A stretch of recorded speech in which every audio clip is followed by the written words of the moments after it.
Welcome everybody, and I am back here in the fandom zone. It is the most earth-breaking, ground-shaking, but never media show money taking, the man, myth, the legend, the most electrifying villain in YouTube entertainment today, Mr. General Zod. And today I'm doing a breakdown, considered an old school show, but there's been articles out about Bryan Fuller, and if you guys don't know, he's on STD and gets a lot of crap, but I'd like to bring up some stuff before I start about this great show which Mr. Bryan Fuller made, and why I think it's an excellent idea with him coming out with Clarice, and hopefully Kirksman doesn't do it. And I want to talk about a little bit of a thing that most people don't know. I've been looking this up. I'll cite the articles in the comments, but Bryan Fuller had created this show a while back, and because of licensing issues, he was not able to get a lot of the characters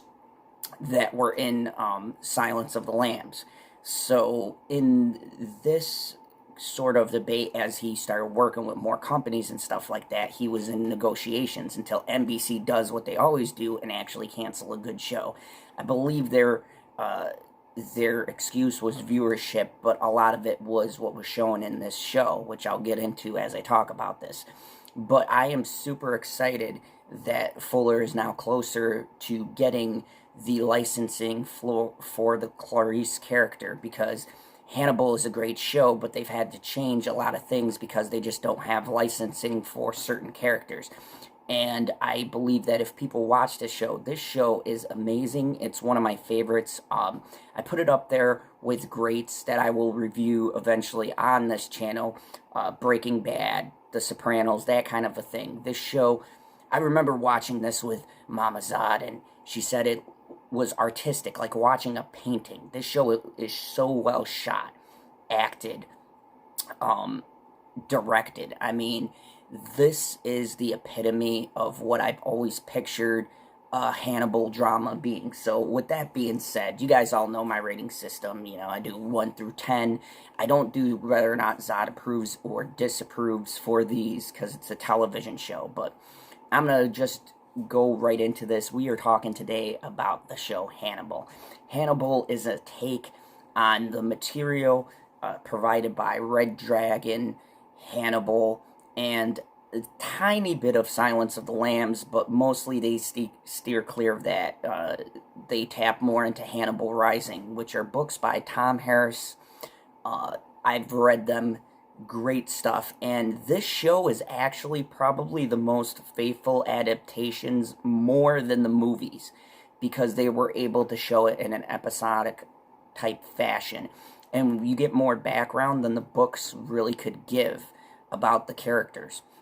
And I've read all 4 books. So Hannibal is the show about a detective called Will Graham, and he's played by Hugh Dancy.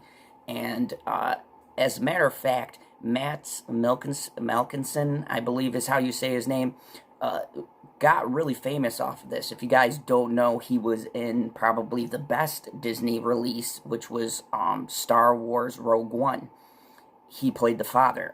This dude got noticed from Hannibal, and honestly, if they do a reboot or a remake, he should be Hannibal, because when you see him in this show, he adds a layer to what is supposed to be a younger Hannibal Lecter before Anthony Hopkins.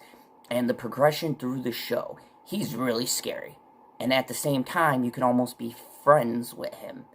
The way he switches between different, I don't know, personalities that Hannibal Lecter puts on versus what he really is just amazing. So Season 1 is sort of the genesis, and it starts with Will coming to a crime scene. Will Smith has this ability that certain people have called imagination. It's an FBI term that actually means they can empathize with the killer and reconstruct a crime scene better than the lab techs or anything. In their mind, they can recreate and actually get into the feelings and the emotions of the killer and find them based off of those. And Will Graham is the best. However, because he is so empathetic, he's on a razor thin line between snapping and being able to catch someone. Lawrence Fishburne is also in this show, and he plays a very important character to the series from the movies. I believe it was Detective Jackson or something like that. He is the person who brings Will back into the field. Will got out of it because getting into killers' minds was messing him up.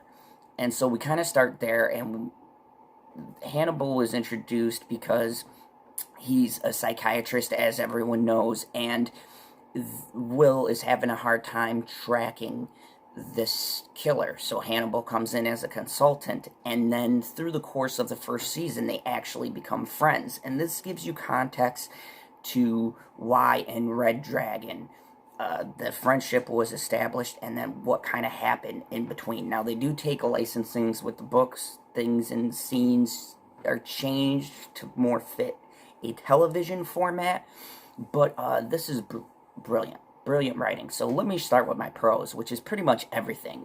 This thing is amazingly shot. The score is Italian opera, all sorts of different musical choices, and they always seem to fit what the particular scene is.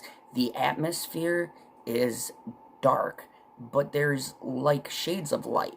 There's playfulness in some of the scenes, in particular with Hannibal can be dissecting someone, and yet there's a playful undertone to kind of match how Hannibal sees his work, which is he's not really killing someone.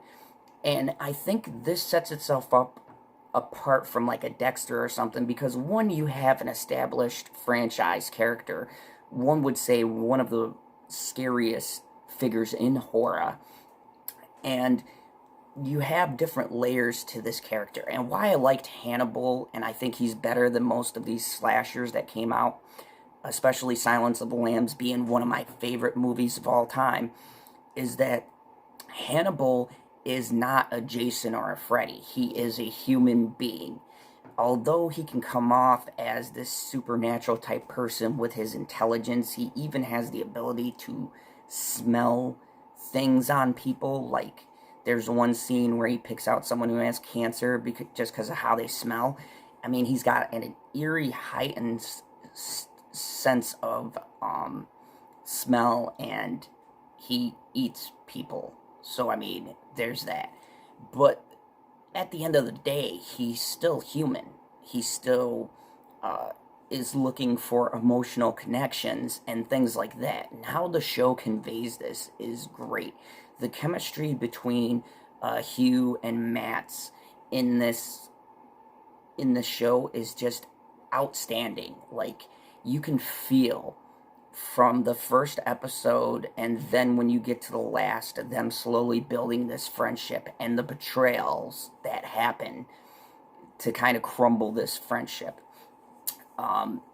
So, I mean, the visuals, the music, the acting is top-notch. I mean, Lawrence Fishburne, come on. Matts, Hugh Dancy, I mean, all of these guys pretty much embody the characters that they play by the end of this. The way it sticks to the material, too, is really refreshing. Like, it pulls a lot of things, especially its second and third season, directly from the books. And the people that get to play these characters is just magnificent. So, overall, do I have any cons? Some episodes might be harder to get through than others. When this was in a weekly format, this actually benefits from binging, because especially the third season, there's a lot of setup, and they actually tell a story from 3 different characters' perspectives.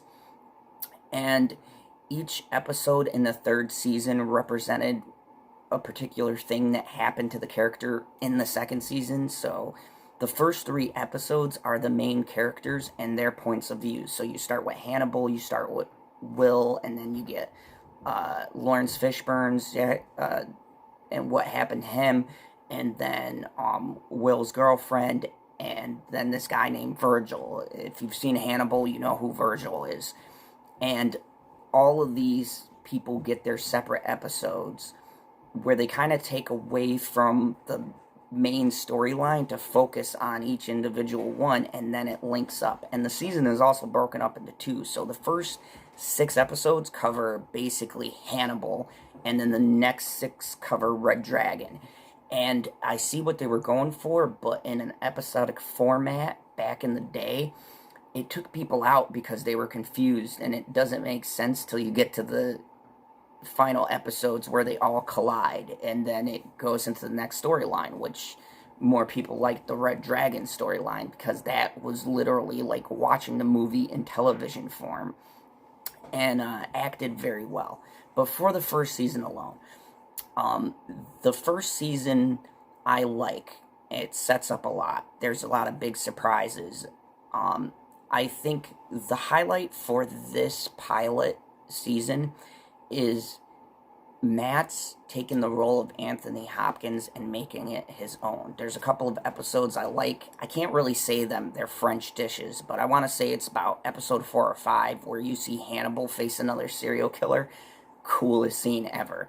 The two battle it out, and then he still sets it up to make it look like this story he's got to tell the cops, which is that this dude attacked him and he killed his friend, and then he fought him in self-defense.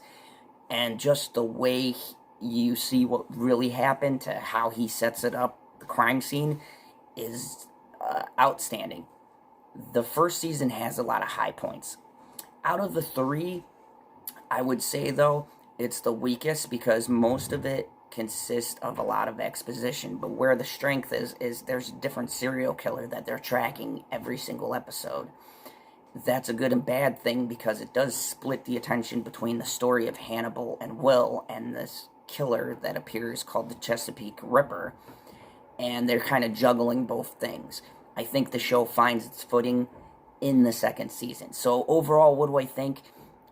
By the first episode alone, the opening scene, you will be hooked. It is graphically violent. There's a lot of good dialogue, a lot of good stuff. My cons are just that in between the episodes, there are episodes in there that slow it down.